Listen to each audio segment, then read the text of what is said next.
ഇന്ന് വളരെ സങ്കടകരമായൊരു കാഴ്ച കാണേണ്ടി വന്നുകൊണ്ടാണ് ഞാൻ ഈ വോയിസ് മെസ്സേജ് എഴുതിയാൽ പലപ്പോഴും നമുക്കത് പൂർണ്ണമായി അത് പ്രതിഫലിപ്പിക്കാൻ പറ്റില്ല.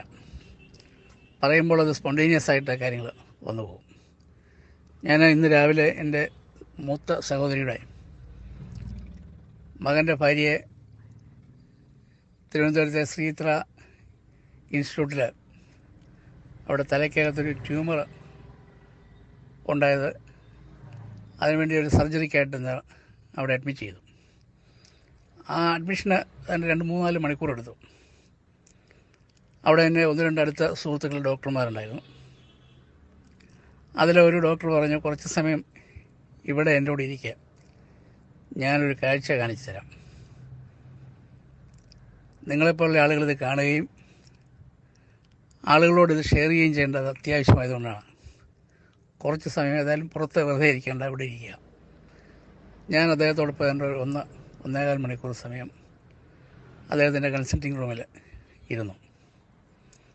ആ സമയത്തുള്ളൊരു 7-8 കുഞ്ഞുങ്ങൾ, 2 വയസ്സ് മുതൽ 10 വയസ്സ് വരെയുള്ള പ്രായത്തിലുള്ള 7-8 കുഞ്ഞുങ്ങളെ പരിശോധിച്ചു. ആ പരിശോധിച്ച കുഞ്ഞുങ്ങൾക്കെല്ലാം തലയ്ക്കകത്ത് ട്യൂമറാണ്. സാധാരണ ഉണ്ടാകുന്ന ട്യൂമറുകളെല്ലാം അപകടകാരികളാണോയെന്നില്ല.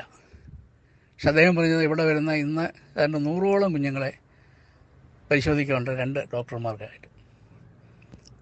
കഴിഞ്ഞ ദിവസങ്ങളിലൊക്കെ പരിശോധിച്ചതിൽ 90% കുട്ടികൾക്കും ട്യൂമർ ബാധിച്ച ആളുകൾക്കെല്ലാം, തലയിൽ ട്യൂമറുള്ള കുഞ്ഞുങ്ങൾക്കെല്ലാം ക്യാൻസറാണ്. അദ്ദേഹം പറഞ്ഞത് ഈ അപകടം വരുത്തി വെക്കുന്നത് ആ കുഞ്ഞുങ്ങളുടെ മാതാപിതാക്കളാണ്. കുഞ്ഞുങ്ങൾക്ക് കളിക്കാനായിട്ട് അവർ ബഹളമുണ്ടാക്കാൻ, ശാഠ്യം ഉണ്ടാക്കുമ്പോൾ അല്ലെങ്കിൽ സന്തോഷിപ്പിക്കാൻ ഒക്കെ നമ്മൾ കൊടുക്കുന്ന മൊബൈൽ ഫോണുകളാണ് ഈ ട്യൂമറുകൾ ഉണ്ടാകാൻ കാരണം. വളരെ വ്യക്തമായി അവർക്ക് ബോധ്യം വന്ന കാര്യമാണ്. പലപ്പോഴും നമ്മൾ വാട്സപ്പ് ഗ്രൂപ്പിലൊക്കെ ഇത് കാണാറുണ്ട്. കഴിഞ്ഞ ദിവസം ഒരു ചാനലിലും ഇത് പറഞ്ഞിട്ടുണ്ടായിരുന്നു. പക്ഷേ ഇന്നെനിക്ക് നേരിട്ട് ബോധ്യപ്പെട്ടു. എത്രയോ കുഞ്ഞുങ്ങൾ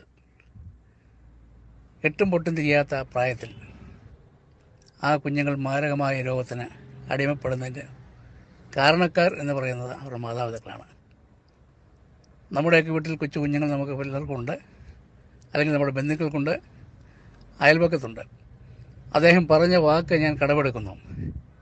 ഈ കുഞ്ഞുങ്ങൾക്ക് കൊടുക്കുന്ന ഈ മൊബൈൽ ഫോൺ എന്ന് പറയുന്നത്, ഇതിന് പകരം ആ കുഞ്ഞുങ്ങൾക്കൊരു കൈത്തോക്ക് വാങ്ങിക്കൊടുത്താൽ അവരൊരു നിമിഷം കൊണ്ട് അവരുടെ കാര്യം കഴിയും. പക്ഷേ ഇഞ്ചിഞ്ചായ കുഞ്ഞുങ്ങളെ കൊല്ലുന്ന സാധനമാണ് ഈ മൊബൈൽ ഫോൺ. അതുകൊണ്ട് ഒരു കാരണവശാലും ഈ കുഞ്ഞുങ്ങൾക്ക് മൊബൈൽ ഫോൺ കൊടുത്ത് അവരെ അതിനെ അടിമകളാക്കുവാൻ ശ്രമിക്കരുത്. നിങ്ങൾ പരമാവധി ആളുകളിലേക്ക് ഷെയർ ചെയ്യണം എന്ന് അദ്ദേഹം എന്നോട് സ്നേഹത്തോടെ പറഞ്ഞു. അതേ സ്നേഹത്തോടെ ഞാൻ നിങ്ങളോട് എല്ലാവരും പറയുന്നത്, നിങ്ങൾക്ക് അറിയാവുന്ന മുഴുവൻ ആളുകളോടും അവരുടെ കുഞ്ഞുങ്ങൾ ആയുസ്സോടും ആരോഗ്യത്തോടും കൂടി ഇരിക്കാൻ വേണ്ടി ഈ മൊബൈൽ ഫോൺ നൽകാതിരിക്കാൻ ശ്രദ്ധിക്കുക. നമുക്കും മൊബൈൽ ഫോൺ അപകടമാണ്. പക്ഷേ അതിനേക്കാൾ 10 ഇരട്ടിയോ 100 ഇരട്ടിയോ അപകടമാണ് കുഞ്ഞുങ്ങൾ ഇത് ഉപയോഗിക്കുന്നതുകൊണ്ട് എന്നുള്ള യാഥാർത്ഥ്യം നമ്മൾക്ക് പരിചയമുള്ള, അടുപ്പമുള്ള, സ്നേഹമുള്ള ആളുകളിൽ ഇതെത്തിക്കുക. എനിക്ക് എൻ്റെ ഒരു അനുഭവ സാക്ഷ്യമാണ്. ഞാനിന്ന് നേരിട്ട് കണ്ടൊരു കാഴ്ചയാണ്. അതുകൊണ്ടാണിത് ഇവിടെ ഷെയർ ചെയ്യുന്നത്.